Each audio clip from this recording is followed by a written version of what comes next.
How will the plants grow. उसमें वो क्या पूछ रहे हैं कि प्लांट्स ग्रो कैसे करते हैं। उसमें उन्होंने एक नाम दिया है गार्लिक। गार्लिक किसको कहते हैं? लहसुन को। किसको कहते हैं? लहसुन को।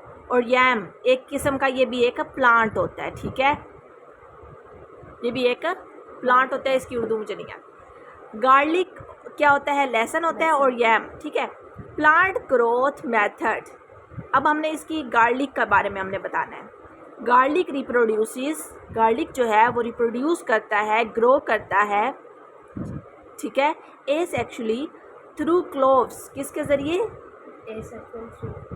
क्लोव्स। क्लोव्स क्या होते हैं? ये आपका जो लहसुन होता है उसकी ऐसे करके, जो लहसुन होता है उसके अंदर ऐसे ऐसे पार्ट्स बने होते हैं। क्या बने होते हैं? पार्ट्स बने होते हैं। वो पार्ट्स एक जो वो जिसको हम एक उसके पार्ट को ज़मीन में दबा दें और उससे फिर नया लहसुन निकल आएगा, नया पौधा निकल आएगा। तो उसका जो वो एक, इसका जो एक ये पार्ट है, जब आप छील रहे होते हैं लहसुन को तो आपको आइडिया हो रहा होता है कि उसके ढेर सारे छोटे छोटे अंदर पार्ट्स होते हैं अलग अलग से। आप उसको छीलते हो एक एक को पकड़ के। प्याज की तरह इकट्ठा तो नहीं ना काट देते उसको, उसके एक एक पार्ट को काटते हो। तो वो ये एक पार्ट को क्या कहते हैं? क्लोव्स। क्या कहते हैं? क्लोव्स। ईच क्लोव, एक जो क्लोव होता है, कंटेन्स, उसके अंदर क्या होता है? कंटेन, उसके अंदर होता है a bit of stem tissue. उसके अंदर कौन सा टिश्यू होता है? स्टेम। अक्सर आपने देखा होगा ऐसे करके, ये है गार्लिक, और उसके ऊपर ऐसे कभी कभी ग्रीन ग्रीन ऐसे पौधा सा निकलना स्टार्ट हो जाता है। कभी देखा है ग्रीन ग्रीन सा उसमें से निकल रहा होता है उसके हेड में से। तो वो जो हेड में से वो निकल रहा होता है ग्रीन ग्रीन, उसको हम क्या कहते हैं? टिश्यू। Stem tissue. उसको क्या कहते हैं? Stem tissue. With multiple growing points. उस स्टेम टिश्यू के ऊपर ढेर सारे ग्रोइंग पॉइंट्स होते हैं। क्या होते हैं? ग्रोइंग पॉइंट्स, जिससे वो मज़ीद आगे ग्रो कर सकता है। इसलिए उसके अंदर क्या होते हैं? ढेर सारे ग्रोइंग पॉइंट्स होते हैं। उसके अंदर क्या होते हैं? Growing points. शाबाश। उसके अंदर ढेर सारे ग्रोइंग पॉइंट्स होते हैं। वैन प्लांटेड, जब उसको ज़मीन के अंदर लगाया जाता है। वैन प्लांटेड, प्लांटेड मतलब किसी भी पौधे को ज़मीन के अंदर लगाना।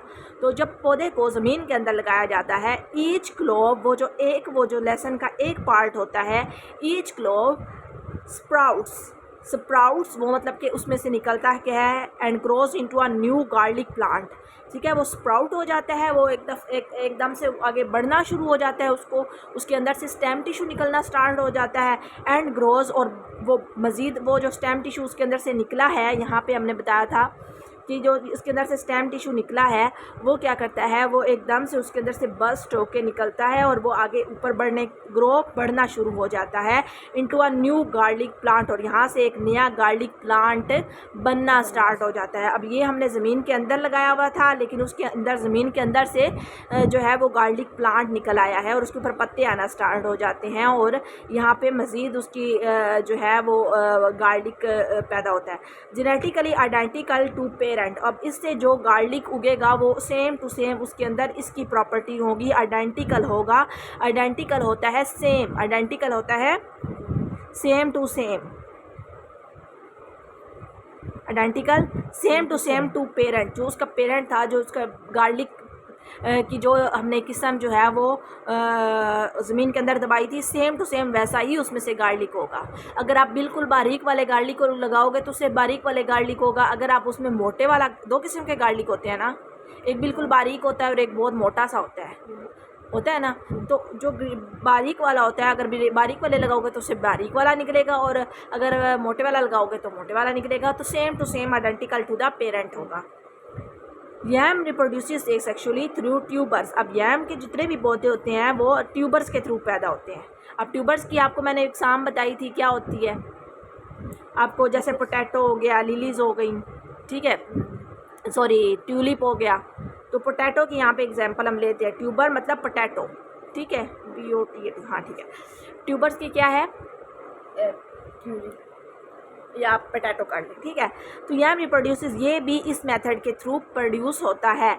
यैम स्टोर फूड रिजर्व्स, ये क्या करता है? स्टोर कर लेता है। पहले भी हमने पीछे यही पढ़ा था कि ट्यूबर्स जो होते हैं वो क्या करते हैं? वो यहाँ पे कंसनट्रेटेड न्यूट्रिएंट्स को, कंसनट्रेटेड न्यूट्रिएंट्स को स्टोर कर लेते हैं। और अब यहाँ पर हम अगेन यही पढ़ रहे हैं कि ये क्या कर लेता है, ये स्टोर कर लेता है फूड रिजर्व्स को।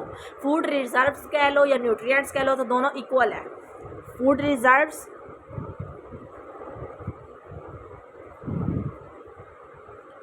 Reserves equal to concentrated nutrients.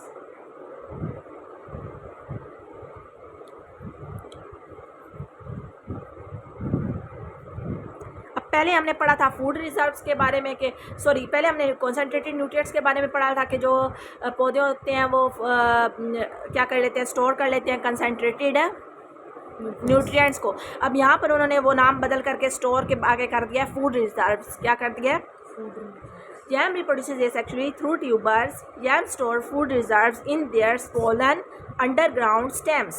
Swollen underground stems. Swollen मतलब कि जो बहुत ज़्यादा ऐसे मोटा सा हो, ठीक है। अक्सर ट्यूलिप में या पोटैटो में आपने देखोगा वो स्वोलन होते हैं, मोटे से होते हैं, ठीक है।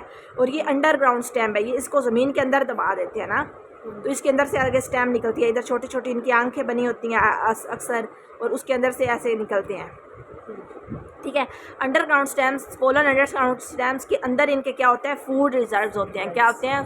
खुराक होती है, जिससे स्टेम, जो नई स्टेम निकलेगी उसको फिर वो मिलेगी। वैन प्लांटेड, जब इसको ज़मीन के अंदर लगाया जाता है, दीज ट्यूबर्स, ये जो ट्यूबर्स हैं, sprout and grow new yam plants. Sprout कर जाते हैं, बाहर की तरफ निकलते हैं, एंड ग्रो करना शुरू कर देते हैं न्यू यैम प्लांट्स, उससे नए यैम प्लांट निकलने स्टार्ट हो जाते हैं। Also genetically identical to the parent, ये वाली लाइन दोबारा सेम आ जाएगी क्योंकि ये इसका आइडेंटिकल मतलब सेम टू सेम होते हैं। जेनेटिकली आइडेंटिकल होते हैं, सेम टू सेम, दोनों का मतलब यही है। जेनेटिकली आइडेंटिकल मतलब उनकी जो जीन्स होती हैं वो सेम टू सेम होती हैं, ठीक है। जो इसकी किस्म होगी वही उसकी किस्म होगी, ठीक है।